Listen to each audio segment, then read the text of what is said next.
Hello dear students, पढ़ते रहिए बढ़ते रहिए के क्रम में आज हम बात कर रहे हैं इन्वेस्टमेंट अकाउंट के एक ट्रिकी पोर्शन की। यानी हम इन्वेस्टमेंट अकाउंटिंग ट्रीटमेंट के लिए आज बात करने वाले हैं। देखिए, समझिए किस तरह से इसके अकाउंटिंग ट्रीटमेंट किए जाएंगे, किस तरह से जर्नल एंट्रीज की जाएंगी। ये सारी बातें आपको अच्छे से समझने के लिए मेरे इस वीडियो को आपको लास्ट तक जरूर से देखना होगा। तो गाइस, चलते हैं आज की ई क्लास की ओर। स्वागत है आपका डॉक्टर विनीता अरोड़ा की क्लास में। देखिए, आज हम इन्वेस्टमेंट अकाउंटिंग के फिक्स्ड इंटरेस्ट बियरिंग सिक्योरिटीज यानी वो सिक्योरिटीज जिनसे फिक्स्ड इनकम होती है, यानी ऐसी सिक्योरिटीज कौन सी है जिनसे फिक्स्ड इनकम होती है? It's like the debentures, because debentures पर इंटरेस्ट के रूप में फिक्स्ड अर्निंग होती रहती है। तो ऐसी फिक्स्ड अर्निंग सिक्योरिटीज यानी जहां पर एक्यूरल कंसेप्ट काम करता है, भले ही कंपनी को प्रॉफिट हो या ना हो, कंपनी को इंटरेस्ट देना ही होगा। यानी जैसे जैसे टाइम पास होगा वैसे वैसे इंटरेस्ट एक्यूरल होता जाएगा। तो ऐसी एक्यूरल बेस्ड सिक्योरिटीज के लिए यानी फिक्स्ड इंटरेस्ट बियरिंग सिक्योरिटीज के लिए आज हम अकाउंटिंग ट्रीटमेंट देख रहे हैं। तो ध्यान से देखिएगा और समझिएगा। सबसे पहले हम कॉस्ट ऑफ इन्वेस्टमेंट की बात करते हैं। यानी कॉस्ट ऑफ इन्वेस्टमेंट, जब हम इन्वेस्टमेंट को परचेज करते हैं या सेल करते हैं तो ऐसी कंडीशन में उसकी कॉस्ट क्या होगी, ये आप ध्यान से समझ लीजिएगा, क्योंकि जब आप न्यूमेरिकल क्वेश्चन करेंगे तब आपको इनकी रिक्वायरमेंट होगी। तो सबसे पहले जब इन्वेस्टमेंट को परचेज किया जाता है, तो जब इन्वेस्टमेंट को परचेज किया जाता है तो ध्यान दीजिए, बहुत ही एक शॉर्टकट तरीका मैं आपको बता देना चाहती हूँ। Whatever you incurred to acquire the investment, यानी जो भी एक्सपेंसेस जो कि इन्वेस्टमेंट को एक्वायर करने के लिए, इन्वेस्टमेंट को प्राप्त करने के लिए किए जाते हैं, वो सारे एक्सपेंसेस प्लस कर देने हैं। ध्यान दीजिएगा, when you are purchasing the security, जब भी आपके क्वेश्चन में सिक्योरिटी परचेज करने की बात हो रही है, तो जब हम कॉस्ट ऑफ परचेज की बात करेंगे यानी कॉस्ट ऑफ इन्वेस्टमेंट की बात करेंगे, तो ऐसी कंडीशन में whatever you are incurring, whatever you are expensing to acquire the investment को एक्वायर करने के लिए जो भी खर्चा किया जाएगा वो सभी प्लस कर लिया जाएगा। जैसे हमारी परचेज प्राइस जो आपको क्वेश्चन में गिवन होगी, साथ ही में brokerage, taxes, fees, duties, taxes की जगह हम जीएसटी देखेंगे। जीएसटी के रूप में हम टैक्सेस को यहाँ पर प्राप्त करेंगे, जिसकी रेट इन जनरल 18% होगी आज की करंट जीएसटी रेट के अकॉर्डिंग। तो गाइस, जब हम कॉस्ट ऑफ परचेज निकालना चाह रहे हैं और जब हमने इन्वेस्टमेंट को परचेज किया है, तो ऐसी कंडीशन में सारे एक्सपेंसेस को ऐड कर लीजिए। वट एवर ब्रोकरेज, चाहे वो जीएसटी हो, चाहे फीस हो, चाहे ड्यूटीज हो, ये सारे एक्सपेंसेस परचेज प्राइस में शामिल हो जाएंगे। ध्यान दीजिएगा इन्हें, क्योंकि ये आप न्यूमेरिकल क्वेश्चन करते समय, जनरल एंट्री करते समय आपको रिक्वायर्ड होगी। इसी तरह से जब हम इन्वेस्टमेंट को बेच रहे होते हैं, when you are a seller, जब भी आपको क्वेश्चन में कहा जाता है कि इन्वेस्टमेंट को बेच दिए गए, नाउ अब आपको सेलिंग अमाउंट निकालनी है, क्योंकि जनरल एंट्रीज में आपको रिक्वायरमेंट है। तो ऐसी कंडीशन में सेलिंग अमाउंट निकालने के लिए again a trick, When you sell, subtract all the expenses, जो भी expenses incurred होते हैं for the purpose of selling, selling के पर्पज से जो भी expenses incurred हो रहे हैं उन सभी expenses को subtract कर दिया जाएगा, घटा दिया जाएगा। तो बस एक सिंपल सा कंसेप्ट है, sale price minus brokerage minus taxes minus fees minus duties etcetera, जो भी सारे एक्सपेंसेस रहेंगे उसे माइनस कर दिए जाएंगे। तो गाइस, एक बात आप समझ गए होंगे, जब भी आप इन्वेस्टमेंट परचेज कर रहे हैं सारे एक्सपेंसेस को ऐड कर दीजिए, और जब भी आप इन्वेस्टमेंट सेल कर रहे हैं तो आप सारे एक्सपेंसेस को सबट्रैक्ट यानी माइनस कर दीजिए। नाउ एक छोटा सा कंसेप्ट यहाँ मैं आपको बता देना चाहती हूँ, कैलकुलेशन ऑफ ब्रोकरेज। ब्रोकरेज का कैलकुलेशन कैसे होगा? In general it's completely depend on the question, इस पूरी तरह से क्वेश्चन पर डिपेंड करता है कि किस तरह से आपको ब्रोकरेज का कैलकुलेशन करने को कहा गया है, क्योंकि क्वेश्चन में या तो आपको एक्स इंटरेस्ट प्राइस दी गई होगी या कम इंटरेस्ट प्राइस दी गई होगी। गाइस, इससे पहले मैंने अपने दो वीडियोस यानी एक इंट्रोडक्शन और एक कंसेप्चुअल स्टडीज़ इस चैप्टर से रिलेटेड मैंने यहाँ पर आपको दिया भी है, तो आप या तो आई बटन पर क्लिक करके इन स्टडीज़ इन वीडियोस को देख सकते हैं, क्योंकि वहाँ मैंने एक्स इंटरेस्ट और कम इंटरेस्ट को बहुत अच्छे से समझाया है।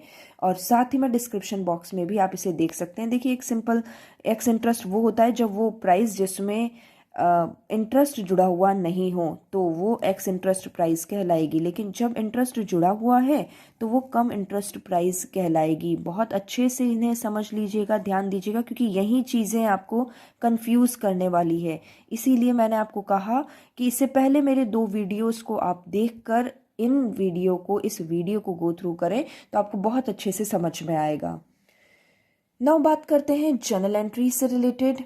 देखिए, जर्नल एंट्रीज जब हम बात करते हैं तो journal entries in the books of purchaser भी हो सकती है और in the books of seller भी हो सकती है, क्योंकि एक ही प्रश्न में आपको इन्वेस्टमेंट परचेज भी करने हो सकते हैं, परचेज करने के एडजस्टमेंट भी दिए जा सकते हैं, और एक ही प्रश्न में आपको सेल करने के एडजस्टमेंट भी दिए जा सकते हैं। इसलिए गाइस, दोनों को ही आपको अच्छे से समझना होगा।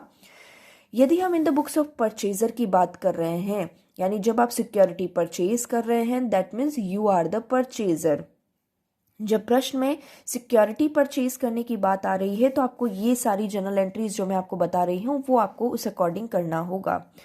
देखिए, जब आप सिक्योरिटीज को परचेज कर रहे हैं, जब प्रश्न में कहा गया है कि सिक्योरिटीज को परचेज की गई है, बहुत सिंपल सी एंट्री दे दीजिए, investment account debit, because investment are the asset for the company, okay, और द इंडिविजुअल।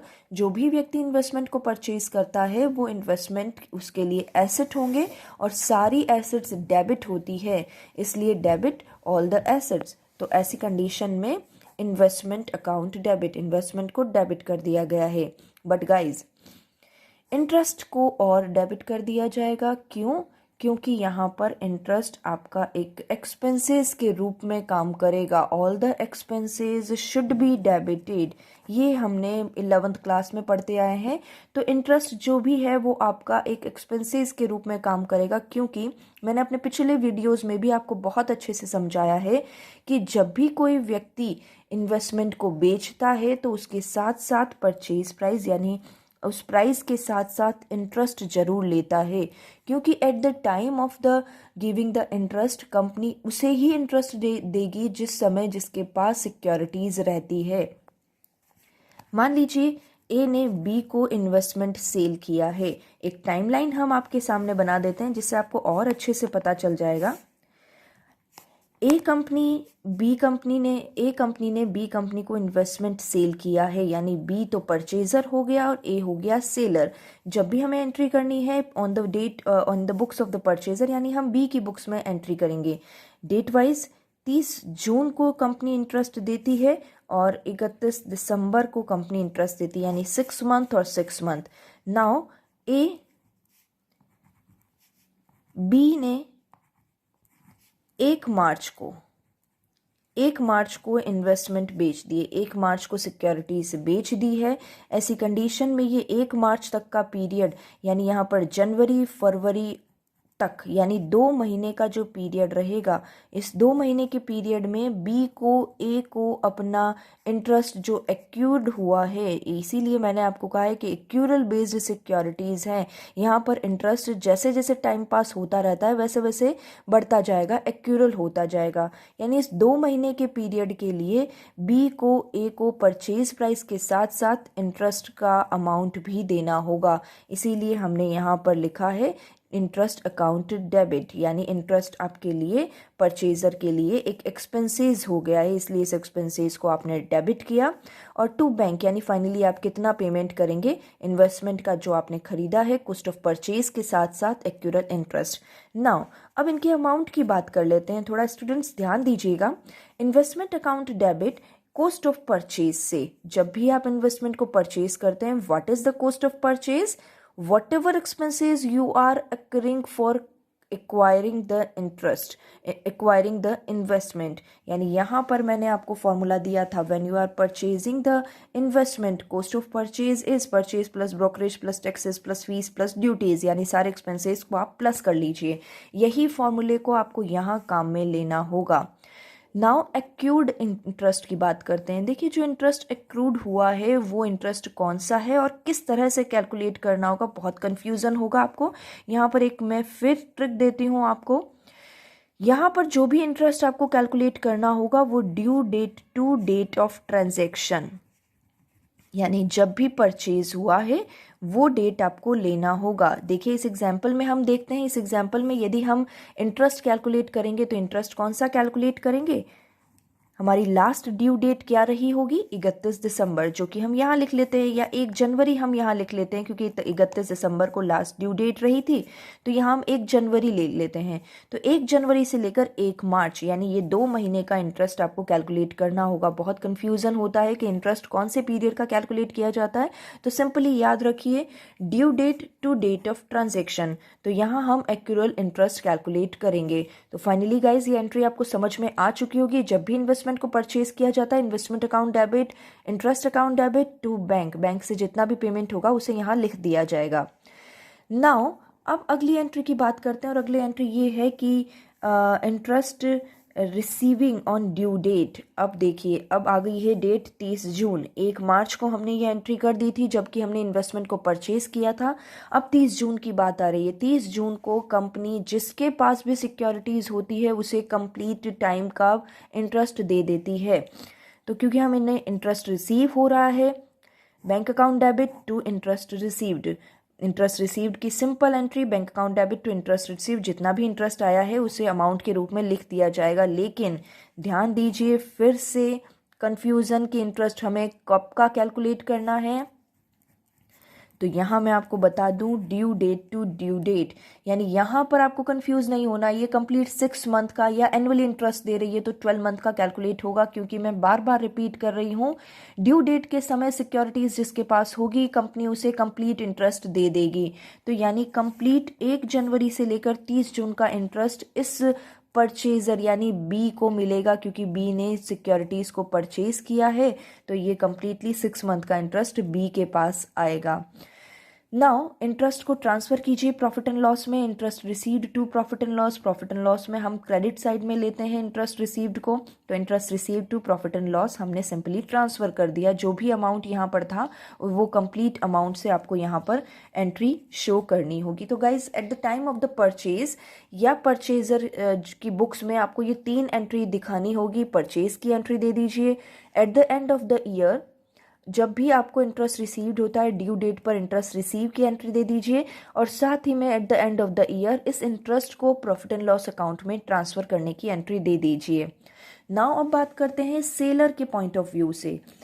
एग्जाम में यानी क्वेश्चन में कई बार आपको परचेज और सेल दोनों ही कंडीशन गिवन होती है, तो आपको परचेजर के रूप में एंट्री करनी है और फिर सेलर के रूप में भी एंट्री करनी है।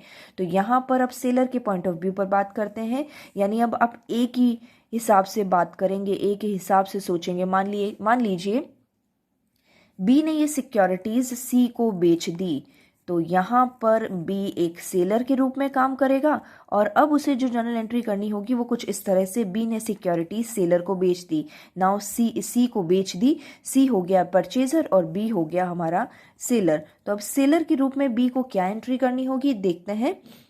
सेल के समय bank account debit, of course क्योंकि सेलर है तो बैंक अकाउंट डेबिट, बैंक में जैसे भी पैसा आया है, जब भी पैसा आया बैंक अकाउंट को डेबिट कर दीजिए। Now to investment account to interest account, अब समझते हैं इसे, ध्यान दीजिएगा। बैंक में जितना भी अमाउंट रिसीव्ड होगा उसे बैंक अकाउंट में लिख दिया जाएगा। Important is that to investment account, क्योंकि अब हमने इन्वेस्टमेंट को बेच रहे हैं। अभी तक जो हमारे इन्वेस्टमेंट एसेट के रूप में पड़े हुए थे, अभी तक बी की बुक्स में ये इन्वेस्टमेंट एसेट के रूप में पड़े हुए थे, क्योंकि अब इन्हें बेच रहे हैं इसलिए रिवर्स इम्पैक्ट दे रहे हैं। पहले डेबिट किया था, अब हम यहाँ पर क्रेडिट कर देते हैं, रिवर्स इम्पैक्ट दे दिया। टू इंटरेस्ट अकाउंट, जो भी इंटरेस्ट होगा वो हमें इंटरेस्ट के साथ हमें इन सिक्योरिटीज को बेचना होगा। तो गाइस, इन्वेस्टमेंट अकाउंट में कौन सी अमाउंट लिखी जाएगी? Selling amount. और सेलिंग अमाउंट क्या है ये मैंने आपसे बात की हुई है। Selling amount is sale price minus brokerage minus taxes minus duties minus fees, यानी सेल करते वक्त जितने भी एक्सपेंसेस होते हैं उन्हें आपने सब्ट्रैक्ट करके सेलिंग अमाउंट कैलकुलेट करते हैं। तो यहाँ पर टू इन्वेस्टमेंट सेलिंग अमाउंट से आपको ये काम करना होगा।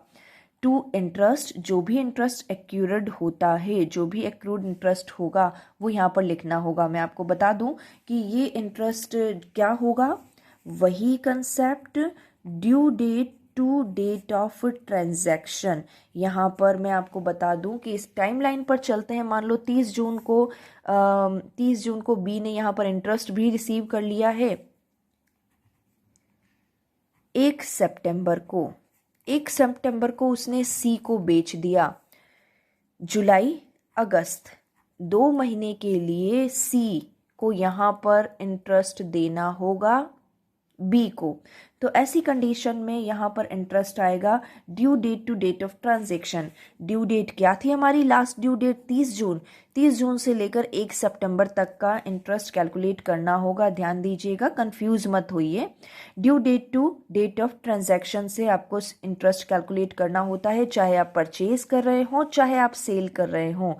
लेकिन जब आप इंटरेस्ट रिसीव्ड करते हैं तो इंटरेस्ट रिसीव्ड की बिल्कुल due date to due date पर ही एंट्री होती है। तो गाइज, हमारी फाइनली जो एंट्री बनती है वो bank account debit to investment account to interest account. Interest calculate कर लीजिए, सेलिंग अमाउंट कैलकुलेट कर लीजिए, और फाइनली इन दोनों का टोटल जो रहेगा वो हमारी टोटल रिसीव्ड अमाउंट होगी, जो कि बैंक के कॉलम में आएगी। बट गाइज, यहाँ पर बुक्स ऑफ अकाउंट्स में आपके इन्वेस्टमेंट किस रेट से होंगे और यहाँ पर किस रेट में आपने बेच दिए होंगे, कोई कंफर्म नहीं रहता है कि हम सेम रेट में ही इसे बेच दें। तो ऐसी कंडीशन में हमें या तो प्रॉफिट हो सकता है या लॉस हो सकता है। तो प्रॉफिट होता है तो इसी कंडीशन में investment account debit to profit and loss के क्रेडिट साइड में आप इन्वेस्टमेंट अकाउंट को डाल दीजिए, या इन्वेस्टमेंट अकाउंट, क्योंकि profit all the profits must be debited. तो आपने investment account to profit and loss डाल दिया। All the profits must be credited. Now आप प्रॉफिट एंड लॉस में ट्रांसफर की एंट्री कर रहे हैं। यहाँ पर आप यदि प्रॉफिट दिखाते तो यहाँ आपको प्रॉफिट को क्रेडिट करना होता, लेकिन आपने इस प्रॉफिट को डायरेक्टली आप प्रॉफिट एंड लॉस अकाउंट में ट्रांसफर कर रहे हैं। और इसी तरह से यदि लॉस हुआ है तो profit and loss account direct transfer कर रहे हैं आप इस लॉस को profit and loss account debit to investment account, क्योंकि यहाँ इन्वेस्टमेंट अकाउंट में ऑलरेडी आपने इस प्रॉफिट को शामिल कर लिया होगा सेलिंग अमाउंट के साथ। तो सारा प्रॉफिट यहाँ पर क्रेडिट हो गया है। इस क्रेडिटेड हुए प्रॉफिट को आप प्रॉफिट एंड लॉस में ट्रांसफर कर रहे हैं, तो investment account debit to profit and loss. यदि इन्वेस्टमेंट अकाउंट में कोई लॉस हुआ होता तो इस लॉस को आप यहाँ रिवर्स इंपैक्ट देकर प्रॉफिट एंड लॉस में ट्रांसफर कर रहे हैं, profit and loss account to investment account.